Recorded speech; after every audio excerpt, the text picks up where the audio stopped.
Actualmente, la mayoría de fabricantes lanzan teléfonos muy parecidos entre sí, lo que hace que se pierda un poco esa innovación que es tan necesaria en esta industria. Pero han habido algunos teléfonos que sí han logrado diferenciarse del resto por algunas funciones o peculiaridades que los hacen ser atractivos. Es por esto que hoy repasaremos algunos de los teléfonos más raros de la historia, yendo desde smartphones con doble pantalla hasta cámaras giratorias.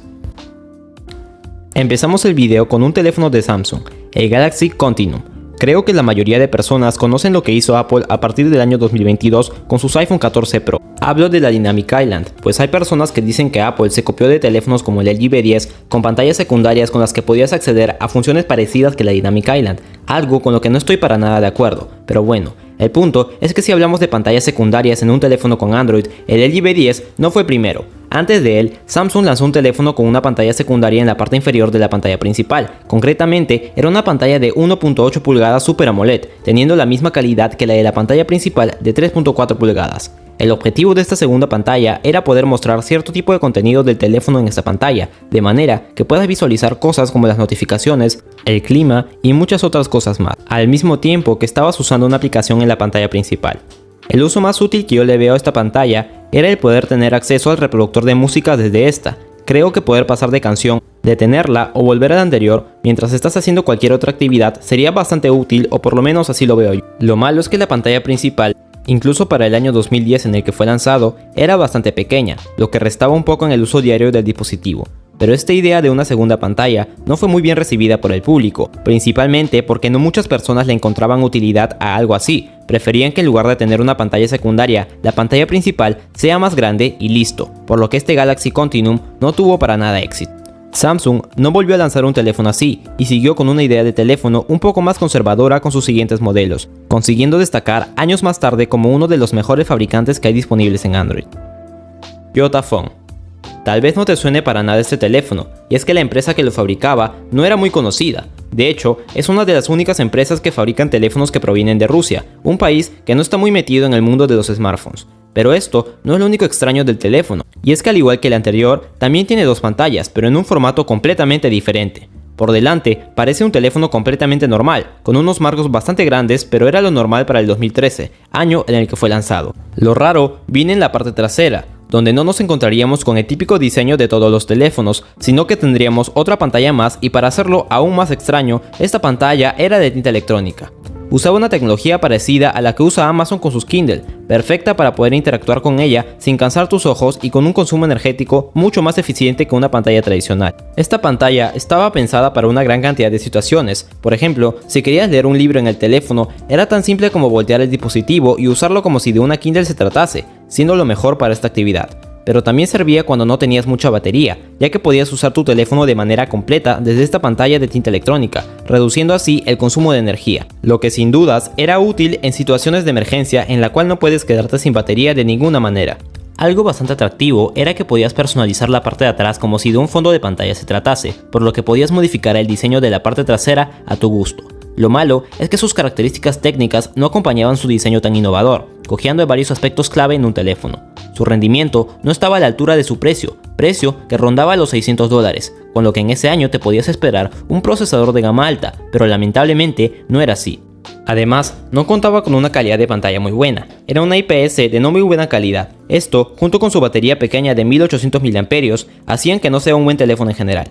La empresa rusa lanzó posteriormente una segunda versión de esta idea de teléfono con doble pantalla con todos estos problemas resueltos, teléfono que si bien le fue mejor que la primera versión, tampoco fue un éxito en el mercado. Personalmente, me parece una idea bastante buena, era una alternativa muy diferente que según mi punto de vista aportaba bastante al mercado. Tal vez influyó en su fracaso que la empresa que lo fabricaba no era muy grande, por lo que no pudieron darle un gran marketing a este teléfono como si lo podrían haber hecho empresas con mayores recursos. ZTE Open. Normalmente estamos acostumbrados a ver sistemas operativos como Android o iOS, o incluso si nos remontamos unos años atrás podemos ver a Windows Phone, aunque este terminó siendo un fracaso. Pero Google no fue el único navegador que quiso lanzar su propio sistema operativo para teléfonos. En el 2013, Firefox también hizo el intento. Ese era el principal atractivo que tenía este ZTE Open. Fue uno de los pocos smartphones que adoptaron este sistema. Firefox OS tenía algunas particularidades que lo diferenciaban de sus rivales, siendo la principal la diferencia en su funcionamiento. Los sistemas operativos para teléfonos que conocemos actualmente funcionan a través de aplicaciones nativas. Bueno, pues Firefox OS estaba basado en HTML y JavaScript, por lo que las aplicaciones eran una especie de adaptación de sitios web. Esto permitía que crear aplicaciones para teléfonos con Firefox OS fuera muy fácil, debido a que su desarrollo era mucho menos complejo. Pero la gran ventaja que tenía tener un teléfono así era que el sistema era muchísimo más ligero que Android o iOS, siendo perfecto para que teléfonos económicos no vayan tan trabados o lentos como suelen ir. Este era el caso del ZTE Open, un teléfono diseñado para poder ser económico, por lo que te imaginarás las especificaciones técnicas que podía tener. Era un teléfono bastante pequeño de 3.5 pulgadas, que tenía lo básico para poder funcionar, siendo sus características más destacadas una cámara de 3 megapíxeles y un procesador Snapdragon S1. Pero principalmente, este teléfono se hizo conocido por su sistema operativo, ya que no era común ver un smartphone así. La verdad es que el diseño de su interfaz se me hacía bastante amigable y atractivo, era como un Android pero un poco más estilizado. Lo malo es que al ser tan ligero no era capaz de correr aplicaciones muy exigentes, por lo que siempre iba a quedarse en teléfonos de gama baja, prácticamente sin opciones de ampliarse a mejores teléfonos. Además, aunque sus aplicaciones eran fáciles de desarrollar, los desarrolladores no vieron mucho potencial en él, por lo que la falta de aplicaciones importantes fue un gran incentivo para su fracaso. Los únicos fabricantes que realmente apoyaron este proyecto fueron ZTE y Alcatel, marcas que normalmente lanzan teléfonos de gama baja. Sin dudas, un smartphone con un sistema bastante atractivo, que aunque no era el mejor del mundo, era algo diferente a lo que estábamos acostumbrados. Galaxy Mega. Samsung ha hecho un gran trabajo desde hace muchos años con las pantallas de sus dispositivos, tanto con sus televisores, monitores o con sus teléfonos, y una de las obras maestras de la empresa surcoreana fue la creación de la línea Note. El lanzamiento de esta gama de teléfonos fue un antes y un después en el tamaño de los smartphones, pero siempre han tenido una desventaja, y esa es su alto precio. Es por esta razón que en el año 2013 Samsung quiso experimentar con un teléfono con un tamaño parecido al del Note, pero a un precio algo más barato. Fue así que se creó el Galaxy Mega. Este dispositivo venía en dos tamaños, uno de 5.8 pulgadas, el cual tenía prácticamente el mismo tamaño que el Note de ese año, el Note 3, pero había un Galaxy Mega mucho más grande, llegando a la sorprendente cifra de 6.3 pulgadas, una pantalla gigantesca para lo que era el estándar de ese año. Para que te hagas una idea de lo grande que era en comparación con el resto de teléfonos del momento, el iPhone de 2013 tan solo llegaba a las 4 pulgadas y el S4 a las 5, por lo que entenderás que nadie estaba acostumbrado a un teléfono de estas dimensiones. Pero claro, no tenía las mismas especificaciones que el Galaxy Note 3, tenía unos cuantos recortes que permitían que pudieras gozar de una pantalla tan grande a un precio un poco reducido. Lo más notable sería el cambio de calidad en la pantalla con respecto a la gama Note. Uno pensaría que por lo menos la pantalla sería parecida al querer ofrecer una experiencia similar, pero no fue así. Mientras que todos los Note tenían una pantalla Super AMOLED, este Galaxy Mega tendría una pantalla TFT para el modelo de 5.8 pulgadas y un LCD para el modelo más grande. Pero no solo variaría en el tipo de panel, sino que también la resolución sería peor, llegando solo a 720p, no como los Note que ya contaban con una pantalla de 1080p. Bueno, en general, todas las especificaciones serían peor, desde la cámara hasta el procesador, el cual sería un procesador de gama media, nada que ver con el que tenía el Note. Lo único decente en especificaciones que tenía era la batería, que al ser tan grande tenía mucho espacio para incluir una de una buena capacidad. Uno pensaría que la reducción en el precio sería notablemente grande, pero la diferencia entre el modelo de tamaño parecido al Note era de tan solo $200 y con el Galaxy Mega más grande era de solo $100. Obviamente por esta diferencia de precio no valía para nada la pena comprar un teléfono así. Habían una gran cantidad de opciones que podías comprar y que iban a ser mucho mejores que este Galaxy Mega. Aunque era una buena idea, creo que no fue bien aplicada. Quiero decir, tampoco es que la experiencia Note ibas a tenerla al completo, ya que solo tendrías el mismo tamaño de pantalla, pero no ibas a tener el S Pen. Tal vez por un precio un poco más razonable hubiera sido una opción a considerar. Oppo N1. Muchos podrán pensar que el primer teléfono en tener una cámara giratoria dentro de los dispositivos con Android fue el Galaxy A80, un teléfono que salió en el año 2019 con el propósito de reducir los bordes de la pantalla de manera considerable, pero la realidad es que esto no fue así. Samsung no fue el pionero de esta idea. El precursor de un sistema giratorio del módulo de cámaras principal sería Oppo 6 años antes que el lanzamiento de la A80, exactamente en el año 2013. En este año, ningún teléfono estaba pensando en la reducción de bordes, ni del aprovechamiento de la pantalla de la parte frontal. Nada de eso, estaban más enfocados en mejorar lo que ya tenían que en eso. Pero Oppo no fabricó este sistema con este fin, sino que lo que quería era poder hacer que el usuario de este dispositivo pudiera tomar selfies con una calidad superior a la del resto de teléfonos. Y es que justo por estas épocas, las selfies estaban ganando muchísima popularidad dentro de la sociedad, por lo que Oppo vio una oportunidad en este apartado. Al poder girar la cámara de la parte trasera, la calidad iba a ser mucho mejor, debido a que siempre el sensor de la parte trasera es mejor que el frontal. Con esto también se ahorraría en el tener que incluir un sensor más, ya que no sería necesario. Eso sí, no era como el Galaxy 80 que con poner un botón en la cámara el sistema giraría. No, era todo lo contrario. Tú tenías que girar manualmente la cámara cuando quieras usarla como cámara frontal, pero hay que tener en cuenta que era 2013. No podemos esperar que funcione igual que un mecanismo desarrollado 6 años después, tiempo que para la tecnología significa un avance increíble. La idea fue muy bien recibida por el público, pero como no todo puede ser perfecto, también tenía una clara desventaja: las especificaciones. Contaba con especificaciones de teléfono de gama media. Lo único más o menos destacable era su cámara de 13 megapíxeles, pero fuera de eso no había mucho más por destacar. Esto podría pasarse por alto si tuviera un precio acorde a sus características, pero no era así, ya que estaba disponible por $600, una cantidad con la que en ese año podías comprarte un teléfono con las mejores características del mercado. Es por esta razón que, aunque la idea fue bien recibida, no se terminaron vendiendo muchas unidades. Creo que hubiera sido mejor que hubiera tenido mejores especificaciones y que se hubiera subido el precio, porque la idea era bastante buena y novedosa para la época. Probablemente hubieran vendido más unidades de esta manera. Cat S60. En uno de mis videos anteriores hablé sobre Caterpillar y su sorprendente inclusión en el mercado de teléfonos, lo que sin dudas es algo sorprendente, ya que es una empresa que no tiene absolutamente nada que ver con el desarrollo de dispositivos electrónicos y mucho menos con el de un teléfono inteligente.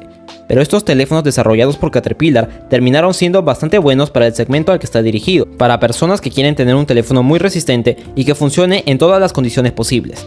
Pues este Cat S60 es la prueba de ello, ya que cubre todas las casillas necesarias para poder rendir en cualquier situación. Pero lo extraño y lo diferente de este teléfono no es ni su resistencia ni nada. Este teléfono tiene integrada dentro una cámara térmica profesional, con la cual puedes ver la temperatura de los objetos, una función bastante atractiva. Pero tal vez podrías pensar que en la vida diaria esto no se usa usualmente, y a decir verdad, tienes razón, pero eso es teniendo en cuenta el uso promedio que se le da a un teléfono. Pero hay personas que, ya sea por trabajo o por X razón, pueden ver como algo muy útil contar con esta característica en su teléfono. Personas que trabajan en construcción, son bomberos o incluso en automotriz podrían hacer uso de una función así. Lo bueno de este teléfono es que no tenía unas características muy malas como en primer lugar se podría pensar, teniendo características decentes para un teléfono de gama media. Además, ofrece todas las certificaciones posibles de protección contra el agua y polvo, con una protección a los golpes bastante grande al ser un teléfono bastante robusto. Sorprende que incluso para el 2016, donde no teníamos todavía velocidades de carga demasiado rápidas, un teléfono de estas características ya tuviera carga rápida de 18 watts, lo que sin duda le suma bastantes puntos en su calificación general. Eso sí, el precio no era lo mejor del dispositivo, costaba $600, un precio bastante alto para ser un gama media, pero creo que podría valer la pena para algunas personas que requieran de una cámara térmica fácil de usar y de transportar, o de una protección a los golpes y robustez mayor a la del resto de smartphones. Vuelvo a repetir, no solo con este, sino con una gran cantidad de teléfonos, Caterpillar ha hecho un buen trabajo, siendo un referente en lo que son los teléfonos resistentes. Red Hydrogen One. Este dispositivo es un teléfono bastante extraño por cualquier lado que lo quieras ver. Lanzado en 2018 por la famosa compañía Red, conocida por sus cámaras de cine, el Hydrogen One parecía prometer un futuro revolucionario en la industria de los smartphones. Su propuesta era clara, un teléfono diseñado para hacer una experiencia multimedia completa, con una pantalla holográfica y módulos intercambiables que podían mejorar aún más las capacidades del dispositivo. Suena increíble, ¿no? Uno, cuando habla de una pantalla holográfica, puede pensar en todas esas películas que hemos visto del futuro, con hologramas o proyecciones que se muestran en el aire, pero la verdad no era esta. Se apodó a su pantalla 4View, y la verdad es que no era otra cosa que una pantalla 3D como habíamos visto hace unos años con el 3DS o con teléfonos como el LG Optimus 3D, pero un poco más avanzado. No era para nada algo espectacular como prometía la empresa en su lanzamiento, era algo que ya habíamos visto con anterioridad, y que por cierto había sido un fracaso en venta, y este Hydrogen One no sería diferente. Otro aspecto extraño de este teléfono fue su enfoque en la modularidad. Red prometía que el teléfono sería compatible con varios módulos que podían mejorar la cámara, el audio o incluso convertirlo en una cámara de cine profesional. Sin embargo, a lo largo de su vida útil, esos módulos nunca llegaron a materializarse de manera significativa. Al final, te quedabas con un teléfono grande, pesado y con un diseño robusto que parecía más una herramienta industrial que un smartphone elegante y moderno. Y hablando del diseño, no era para cualquiera. El Hydrogen One tenía una apariencia dura, con bordes de metal y un respaldo texturizado que le daba una sensación de resistencia extrema, algo más parecido a un equipo especializado que a un teléfono de consumo regular.